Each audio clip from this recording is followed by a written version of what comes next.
Hello friends, restaurant secret YouTube channel में आपका स्वागत है। मेरा नाम सिद्धार्थ है और आज के वीडियो में हम बात करेंगे कि रेस्टोरेंट बनाते कैसे हैं। अगर आप अपना रेस्टोरेंट स्टार्ट करना चाह रहे हैं तो उसके लिए इनिशियली क्या आपकी प्लानिंग रहेगी, आपको किस तरह उस पर वर्कआउट करना है।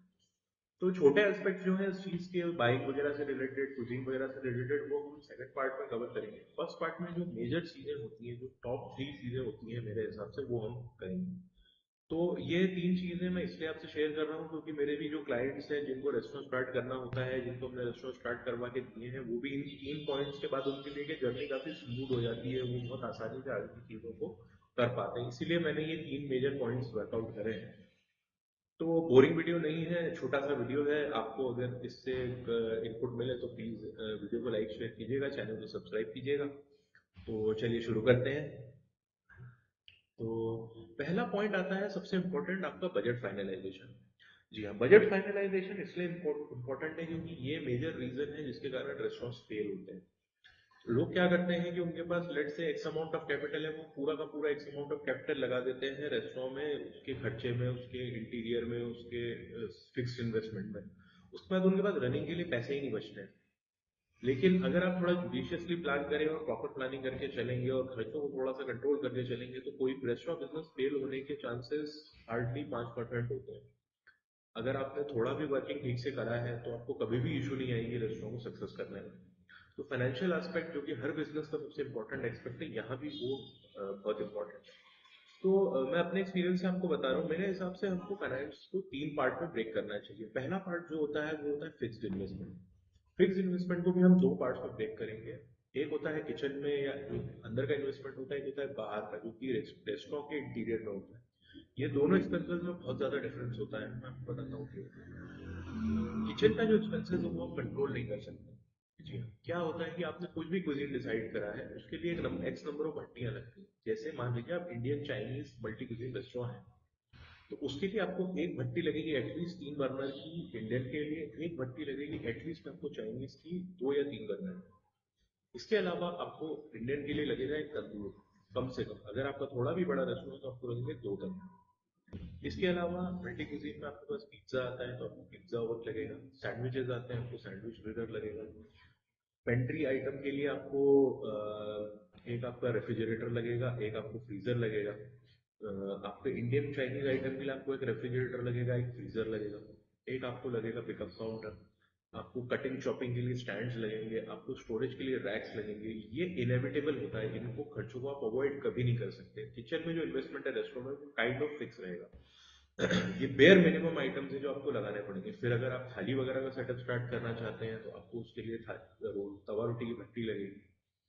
आप अगर साउथ इंडियन स्टार्ट करना चाह रहे हैं तो उसके लिए डोसा भट्टी लगेगी, आपको उसके लिए स्टीमर वगैरह लगेगा। तो किचन के अंदर का जो इन्वेस्टमेंट है वो आपके मेन्यू के हिसाब से होता है, आपके कुजीन के हिसाब से होता है, जिसको आप चेंज नहीं कर सकते। तो जो फाइनेंशियल एक्सपेक्ट में इन्वेस्टमेंट, फिक्स इन्वेस्टमेंट पार्ट है, जिसको प्लांट एंड मशीनरी या किचन इन्वेस्टमेंट बोलते हैं, वो आपका फिक्स्ड है, तो उसको आप बिल्कुल भी चेंज नहीं कर सकते।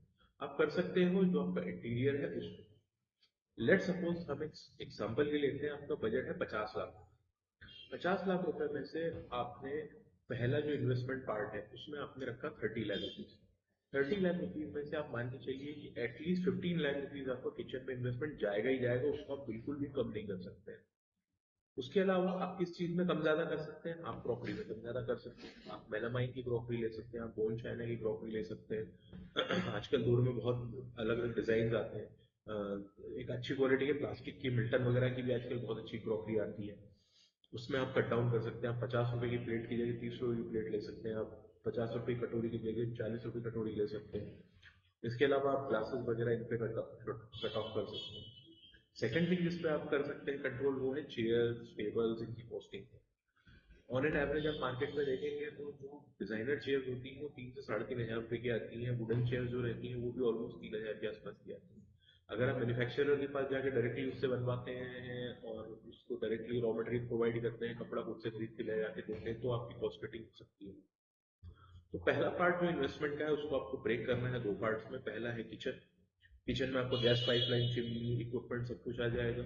उसके बाद जो बाकी का पार्ट है उसमें आपको करना है आपका interior decoration and whole setup. 50 lakh में से मेरे हिसाब से 30 लाख रुपीज आपको एटलीस्ट रखने हैं आपके फिक्स्ड इन्वेस्टमेंट के लिए, जो कि आपको पूरा रेस्टोरेंट बनाने में आपका खर्चा होगा। इसके बाद रेस्टोरेंट में जब आप इनिशियली स्टार्ट करेंगे, आपको ट्रायल्स करने पड़ेंगे, आपको जोमेटो स्विगी की फोटोशूट वगैरह करनी पड़ेगी, प्लस आपको गेस्ट को एंटरटेन करने के लिए, लोग आएंगे उनको फूड के लिए थोड़ा सा एक्स्ट्रा आपको स्टॉक कैरी करना पड़ेगा। कम से कम अगर आपने इतना एक इस साइज का रेस्टोरेंट रन कर रहे हो तो आपको 4 से 5 लाख रुपए का स्टॉक एनी टाइम आपको रखना है। ये रेडी या अनफिनिश दोनों हो सकता है। तो 5 लाख रुपए का स्टॉक हो गया आपका, करीब 30 लाख रुपए का आपका इन्वेस्टमेंट हो गया। करीब 2 लाख रुपए जैसा आपको हो सकता है कि इसमें आप सेमी फिनिश प्रोडक्ट जो होता है, जो वीजा बना के रखते हैं, वो भी हो। इसके अलावा जो बचा हुआ पैसा है वो आपको तीन चीजों के लिए संभाल के रखना है। सबसे पहला है, सबसे इंपॉर्टेंट, सैलरीज। रेस्टोरेंट में सैलरी जो होती है वो सबसे मेजर पार्ट होता है, क्योंकि आपको स्टाफ काफी ज्यादा रखना पड़ता है, और स्टाफ को भी आपको आपके रेस्टोरेंट की साइज के ऊपर डिपेंड करता है। आमतौर पे छोटे रेस्टोरेंट में 3 से 4 टेबल पे जैसे एक स्टीवर्ड होता है, 6 से 8 टेबल के ऊपर एक कैप्टन होता है और एक रेस्टोरेंट का मैनेजर होता है। ये इस तरह आप स्टाफ मैनेज कर सकते हो। भट्टी पे ऑलमोस्ट हर भट्टी पे आपको 1 से 2 शेफ, चाइनीज के लिए 1 से 2 शेफ, जितने बर्नर होते हैं उस हिसाब से आपको जितने लोग उस पर काम कर सके वो उतना। तंदूर का शेफ हमेशा अलग रहता है, पेंट्री का जो पिज्जा वगैरह बनाता है उसका शेफ हमेशा अलग रहता है। तो इस हिसाब से आपको आपकी सैलरीज प्लान करके चलनी पड़ती है। अगर आप मान के चलिए कि आप एक 50 लाख रुपए इन्वेस्टमेंट का रेस्टोरेंट बना रहे हैं, तो कम से कम आपकी मंथली सैलरी 2 से 2.5 लाख रुपए आएगी, कम से कम। तो आपको एटलीस्ट 3 महीने की सैलरी अपने हाथ में रखनी है, लगभग 7.5 लाख रुपए आपको सैलरी बचा के रखने हैं। इसके अलावा सेकंड जो आता है, जो आपके डेली रनिंग एक्सपेंसेस आते हैं, जैसे कि बिजली का बिल आप हो गया, या आपका आपके यहाँ स्टाफ चाय वगैरह खाना वगैरह खाता है उसका एक्सपेंसेस हो गया, या कोई भी मिसलेनियस एक्सपेंसेस, सामान, साफ सफाई का सामान हो गया, कुछ भी उसमें आ सकता है।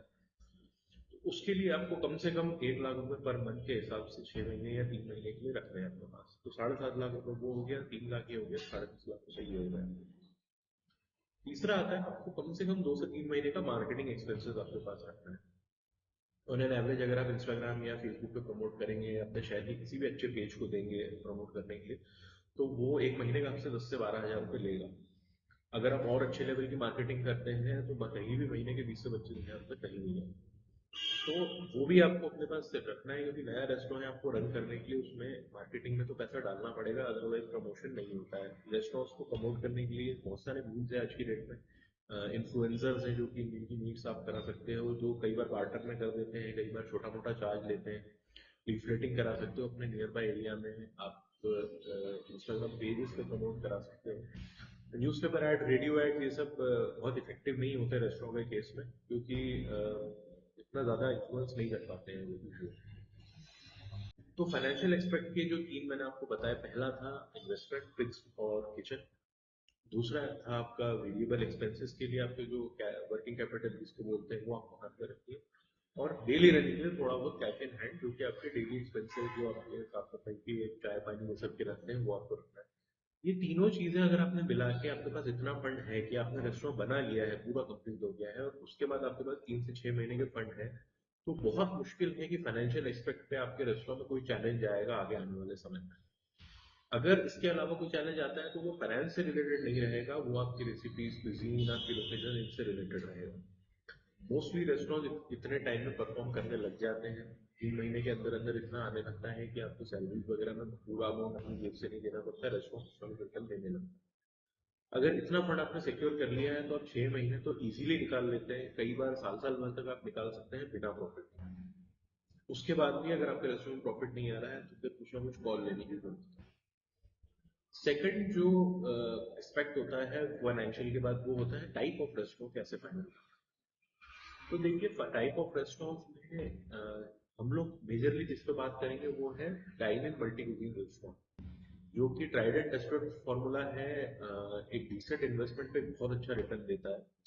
लेकिन इसके अलावा और भी फॉर्मेट्स हैं जिसपे आप डिसाइड कर सकते हो, जैसे कि मैंने आपको बताया, आप कैफे खोल सकते हो जिसमें आप फास्ट फूड सर्व कर सकते हो, मैगी, पिज्जा, बर्गर, ये सब।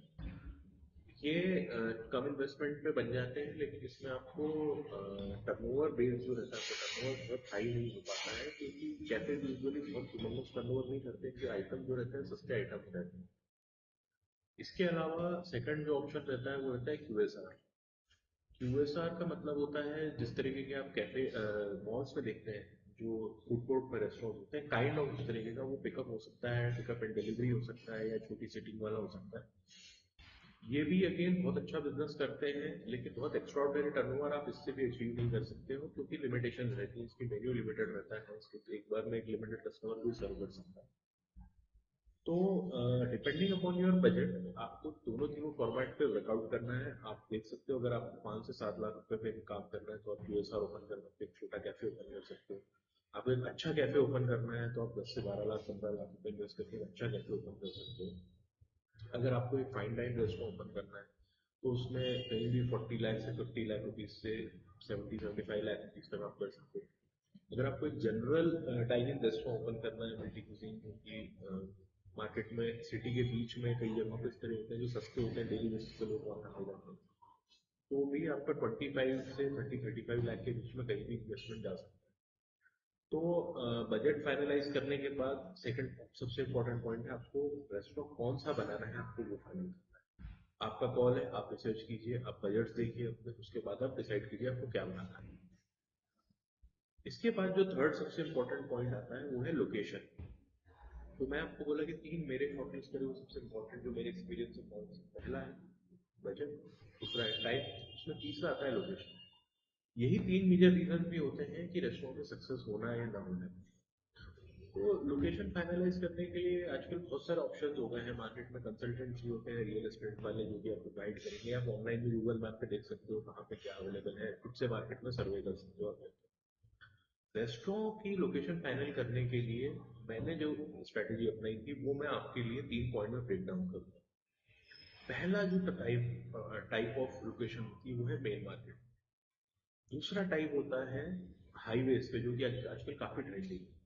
और तीसरी जो कि एक अनएक्सप्लोर्ड चीज है, जो ज्यादातर लोगों ने नहीं एक्सप्लोर करी, जो हमने एक्सप्लोर करी थी और हमारा रेस्टोरेंट हमने उसी हिसाब से ओपन करा था, वो है नियर बाय रेसिडेंशियल एरिया और on a main road of a residential area.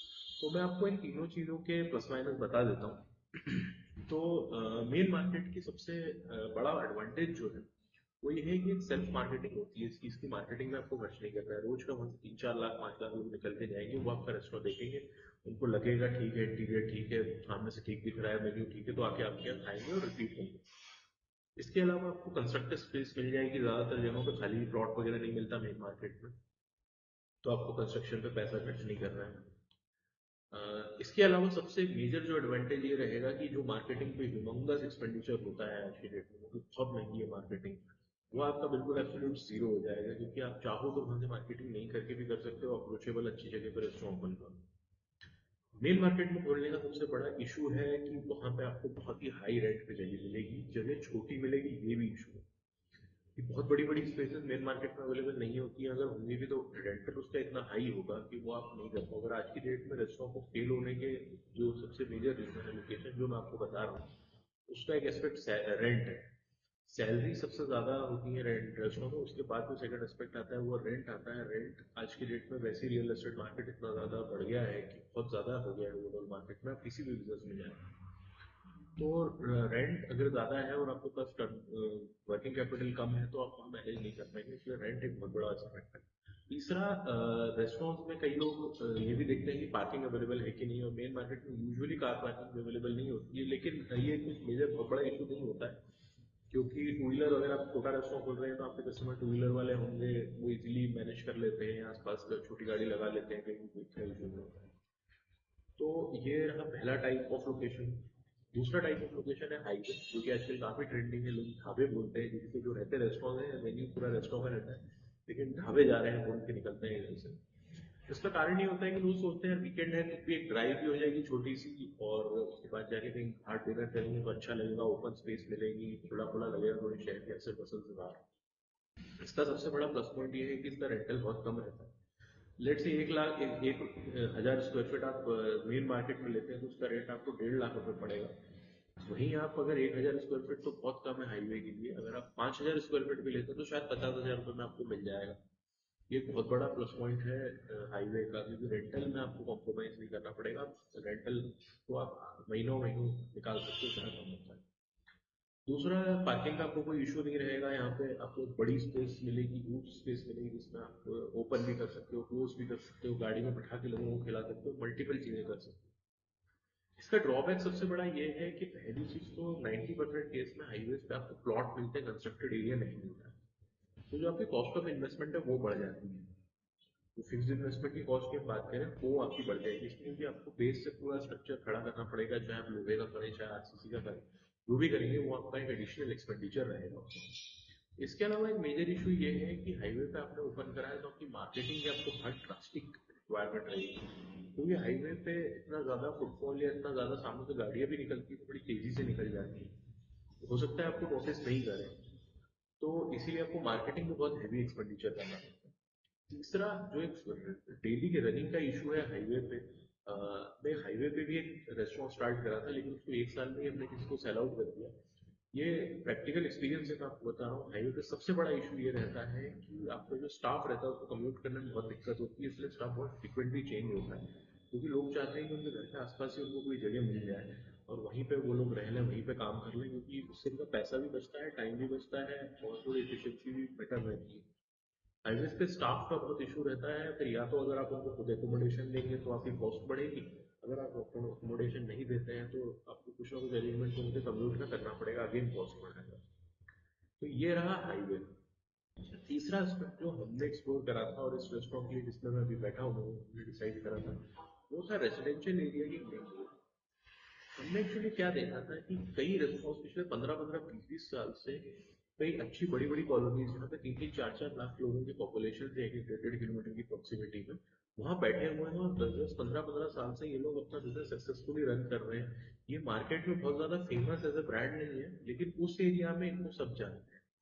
इस तरीके के कुछ 10 रेस्टोरेंट्स का हमने सर्वे करा, उनका मेन्यू देखा, उनके स्टाफ से बात करी, उनके कस्टमर से बात करी, तो हमको समझ में आया कि बहुत अनएक्सप्लोर्ड सा एरिया है, जो कि आज की डेट में जो सिचुएशन है जहाँ रेंटल्स बहुत हाई है, स्टाफ की इशू है, जहाँ पे पार्किंग का इशू है, जहाँ पे ओवरऑल मैनेज करने की बहुत प्रॉब्लम है, वहाँ पे बहुत बड़ा प्लस पॉइंट दे सकता है।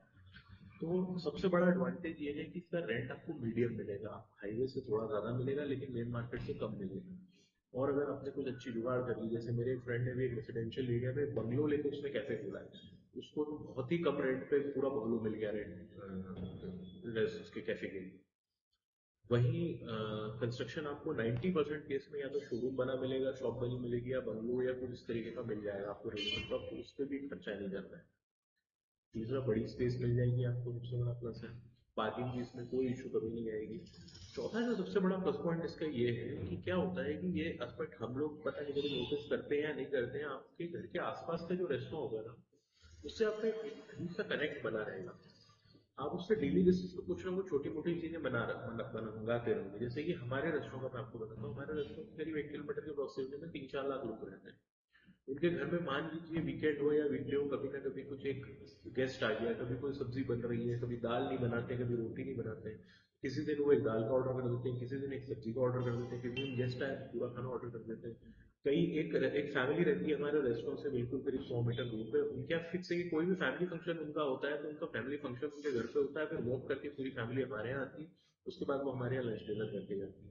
इस तरह का कनेक्ट आपकी लोकल आसपास के लोगों से बन जाता है, जो कि आप बिलीव नहीं करेंगे आपको इतना अच्छा बिजनेस देके जाएगा डेली बेसिस पे। ये रेस्टोरेंट्स में जो रेगुलर बिजनेस और जो रेगुलर कस्टमर बनता है, ये रेस्टोरेंट का सबसे बड़ा अर्निंग रहता है। यही कस्टमर है जब आप जगह शिफ्ट करोगे या आप फ्रेंचाइजी दोगे या आप ऑनलाइन जाओगे तो आपको यही कस्टमर ऑर्डर करेगा, जो लॉयल कस्टमर जिसको बोलते हैं ना, ये आपसे जुड़ा रहता है, ये आपसे कभी अलग नहीं होता है। इसके लिए कंसिस्टेंसी आपको मेंटेन करके रखनी पड़ती है। तो ये 3 टाइप ऑफ लोकेशंस रहती हैं, ये तीनों एस्पेक्ट्स आप कंसिडर करके पॉइंट टू पॉइंट डिसाइड कीजिए कि आप किस ब्रैकेट में फिट हो रहे हैं और उस ब्रैकेट में आप अपना रेस्टोरेंट का लोकेशन फाइनल कीजिए। तो मेजरली ये 3 टॉपिक्स हमने जो डिस्कस करे, फाइनेंशियल, टाइप ऑफ रेस्टोरेंट और लोकेशन, ये 3 चीजें अगर आपने डिसाइड कर ली है तो आप मान लीजिए कि आपका आधा काम हो गया है प्लानिंग। इसके बाद आपका जो मेजर काम बचेगा वो सिर्फ एग्जीक्यूशन का बचेगा।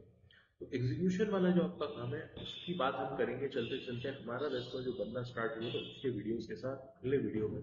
तो हमारे साथ बने रहिए, इस वीडियो को लाइक कीजिए, शेयर कीजिए, चैनल को सब्सक्राइब कीजिए और इसको ज्यादा से ज्यादा लोगों तक पहुंचाइए, ताकि उनको भी नॉलेज मिले कि रेस्टोरेंट किस तरह प्लानिंग करनी चाहिए, किस तरह बनाना चाहिए, और जो गलतियां हमने करी वो अवॉइड करके कैसे टाइम और पैसा बचाना चाहिए। Thank you.